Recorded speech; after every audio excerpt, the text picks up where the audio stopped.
you cannot outrun death. And accustoming yourself towards viewing art like this in that way is what makes it so powerful. It's the same, this whole, even all this, at least a lot of those gothic themes are not dark. I spoke about this literally in my third podcast episode, but the things like ruins and decay and this gothic architecture style and those grand and massive cathedrals that look really dark, it all has its purpose, and its purpose is to prevent hubris from arising and to bring you to humility and repentance and love, and to turn into the right way of orientation, to try live with virtue and to try do the right thing. Those cathedrals, for example, they're massive and they're dark and they're so tall, and it's supposed that the verticality of the architecture is supposed to symbolize the soul's ascent to heaven. There's stained glass, and the cathedral seems really dark and grim, like a gothic, evil type of building, a castle, like Dracula's castle or something. But the stained glass, when light shines through it, it shows that the light illumines and it seeps into the darkened soul of man, and it brightens it up, and it tries to clear away the passions, and it tries to clear away the darkness. And it's all it is you have to be careful because there's a very thin line between it to where it becomes a self-indulgence and obsession type of deal, or where you use that for something beneficial, like letting the skulls remind you of humility and repentance and love and forgiveness, and to trying to fix yourself. If you let the skulls let you romanticize about nihilism or make you despair without hope, and you use them to try and represent evil. And when I say evil, I mean specifically a satanic and Luciferian kind of evil.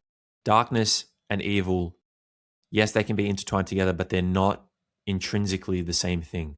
Because when we reference darkness in that sense, we typically mean evil. But darkness in this sense, like a theme that is a darker theme is a theme that's going to punch you right in the gut about truth and reveal truth to you in an uncomfortable way. So witnessing a skull, if you were to hold a skull and you looked at it, that would definitely make you ponder.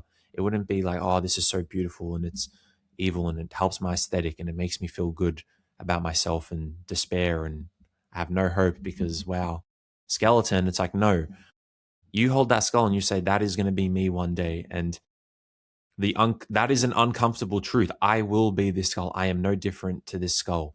So why should I try to live a life that is not virtuous, where I'm chasing after fleeting pleasures and hedonism and evil and power and money? None of that is going to protect me from the grave. None of that can delay death. And death sweeps and equalizes all, no matter what position you are in society. That's why it is depicted as a dance. Danse Macabre, the dance of death. It is communal. Every person is going to be leveled. So would you rather try and focus more on how you act rather than what you get out of life and trying to manipulate the court system, or trying to use your authority as a sign of spiritual importance, or trying to use your power to fend off and delay darkness? It's not how it works, unfortunately. And the people that deny that, they use darkness as an excuse to try and delay their deaths. It might not make sense. It's like they use their darkness as a way to delay their own deaths.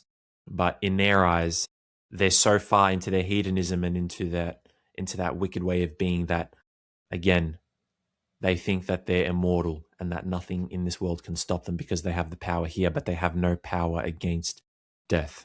It's just something to try and remember and keep at the forefront of your mind.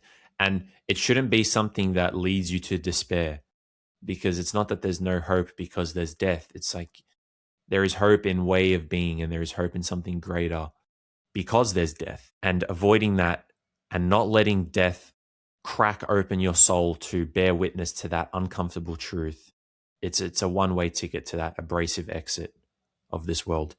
As I said before, death will equalize all, and there is nothing you can do to stop it. And that should be funnily enough, the symbol of death should be a symbol of hope and should be a symbol of humility, as it is depicted in this art. And that's why it's so powerful, and that's why it's not a depiction of something evil or dark, and dark in the evil sense. It's a depiction of something that's so important and so relevant. These images don't tell us what happens next. They don't show judgment or resolution.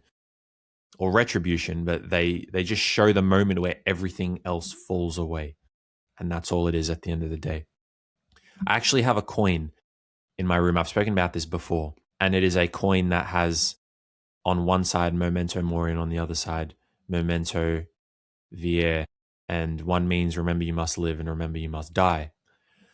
And the quick glance at that every now and then when I see it, it allows me to try remember and to orient myself in a way that keeps me humble, doesn't let me be sucked in too much by these earthly things that are going to eventually corrupt and delude my soul into believing that I will be protected and I am superior and have more authority if I have more money and more power. And none of that can protect against death.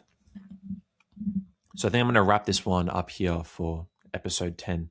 This was I love this topic so much, and that's why I'm so attuned and so appreciative of Gothic literature and Gothic stories and that type of theme and this kind of theme, because it has so much revelation, and people who don't have that perception or perhaps haven't been introduced to it by anyone with such a lens, or maybe they just don't have that capacity for that understanding, which is fine, but it holds so much truth potential and it's so important.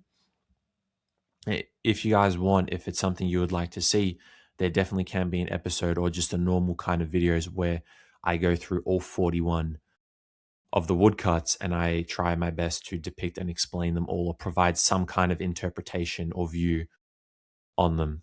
If that's something you guys would like to see, mention that and leave a comment. If you're listening to this on YouTube, pop a comment down below or on Spotify in the comments as well. And I'm for sure that we can definitely get that done at some point. So I'm going to wrap this one up here. Thank you guys so much for joining me on the 10th episode. Again, I wouldn't be doing this if I didn't think there wasn't important stuff to give out, but also because of the support from all the people who do watch. So I really appreciate that. And more to come on episode 10. Just we keep going, we keep putting out more videos. And hopefully with each video, there is something that can knock on the door of your heart and allow for some kind of change or allow for some kind of revelation you may not have understood or experienced before. And I hope now when you look at art, now not all art, of course, because again, there is art that is uses the skulls and all that as depictions of evil.